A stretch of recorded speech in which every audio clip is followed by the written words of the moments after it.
Hello guys, kumusta po kayong lahat? Ako po si Joylyn at ako ay nakatira sa isang probinsya dito sa China. Tara, samahan niyo po akong bumili.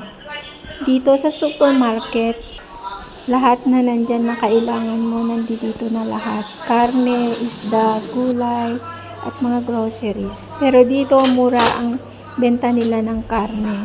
Ang mahal dito ay yung mga isdang dagat.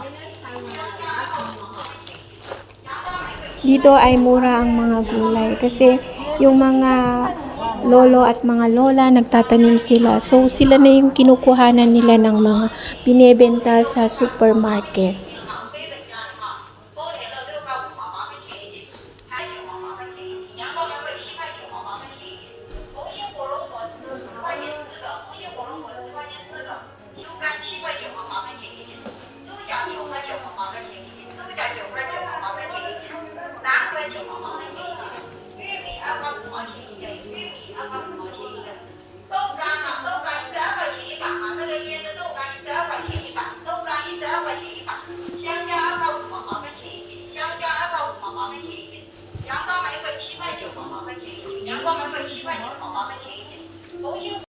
Bili tayo ng mga prutas.